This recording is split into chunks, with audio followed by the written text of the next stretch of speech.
बिस्मिल्लाहिर्रहमानिर्रहीम। 9th class. आज हम chapter number 9 transfer of heat के MCQ सॉल्व करेंगे। फर्स्ट MCQज़ है, which of the following is the best heat conductor. इनमें से कौन सा सबसे अच्छा हीट कंडक्टर है, यानी कि सबसे बेहतर हीट को पास होने देता है। तो ये चार हैं हमारे पास, एल्युमिनियम, टिन, आयरन और कॉपर। तो जो हीट कंडक्शन है, यानी कि हीट कौन सा मटेरियल कितना तेज़ी से पास करने देता है या कितना तेज़ी से वो हीट को कंडक्ट करता है, वो उसकी थर्मल कंडक्टिविटी पे डिपेंड कर रहा होता है। तो अगर आप इन चारों की थर्मल कंडक्टिविटी को कंपेयर करें, तो जो कॉपर है उसकी जो थर्मल कंडक्टिविटी है वो इन चारों की निस्बत बाकी तीन की निस्बत ज़्यादा होती है। तो इस वजह से इसका डी ऑप्शन करेक्ट आएगा, कॉपर। नेक्स्ट MCQs नंबर 2 है, identical cubes of following materials are kept in a room at the same temperature. Identical cubes हैं, यानी कि वुड का क्यूब है, गिलास का क्यूब है, आयरन का है और स्टेरोफॉर्म का है।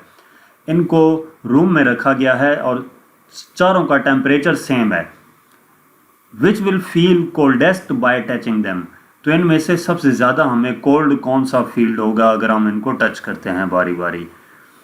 तो ये भी डिपेंड करता है इसकी थर्मल कंडक्टिविटी पे, कि जो जिस ऑब्जेक्ट की थर्मल कंडक्टिविटी ज़्यादा होगी, यानी कि हीट को बेहतर तौर पर सबसे बेहतर पास करने देता है, तो वो ज़्यादा जल्दी हीट अप भी हो जाएगा और ज़्यादा जल्दी कूल डाउन भी हो जाएगा।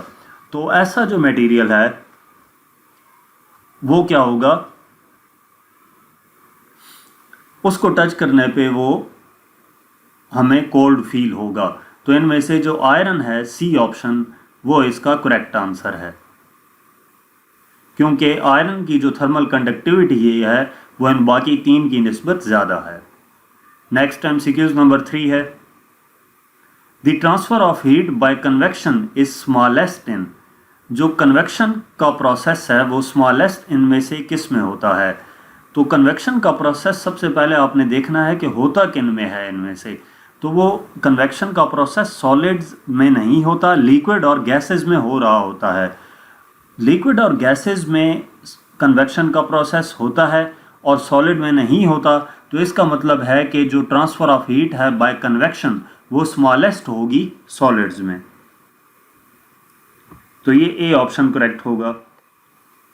MCQs number 4, one way that heat is transferred from place to place inside the human body is by the flow of blood.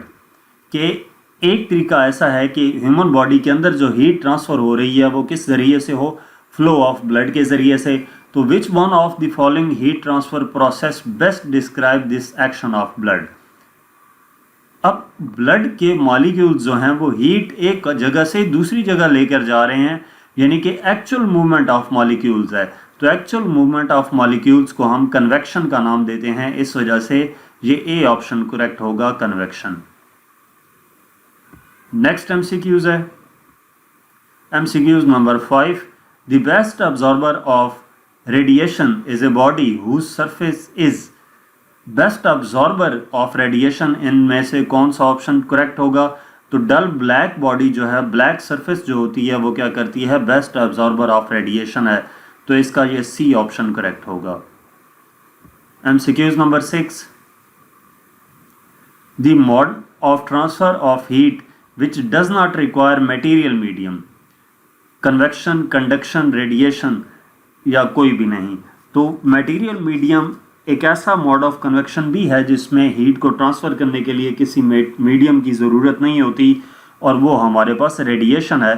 तो ये सी इसका ऑप्शन करेक्ट होगा। नेक्स्ट MCQs है, which of the following has the highest thermal conductivity.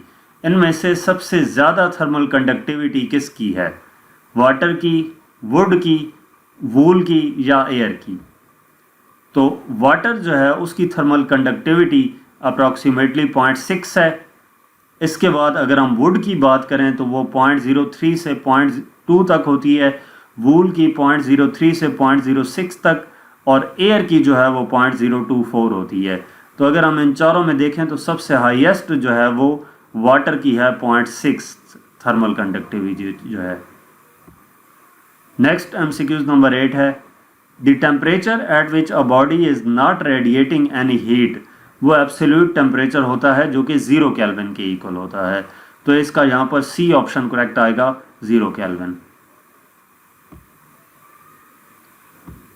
Next MCQs number 9 the electrons that are free to move through the metal, वो electrons जो metal में freely move कर सकते हैं उनको क्या नाम दिया जाता है? तो उनको हम फ्री इलेक्ट्रॉन्स का नाम देते हैं, बी ऑप्शन इसका करेक्ट होगा। तो यहाँ तक इस चैप्टर के एमसीक्यूज थे। मज़ीद किसी भी चैप्टर की एक्सरसाइज का सलूशन देखने के लिए आप हमारी वेबसाइट विजिट कर सकते हैं। इसके अलावा आप हमें इंस्टाग्राम, फेसबुक और यूट्यूब पर फॉलो करें। और अगर आप हमसे ऑनलाइन या होम ट्यूशन पढ़ना चाहते हैं किसी भी सब्जेक्ट की, तो आप हमसे व्हाट्सएप पे कांटेक्ट कर सकते हैं। Thank you.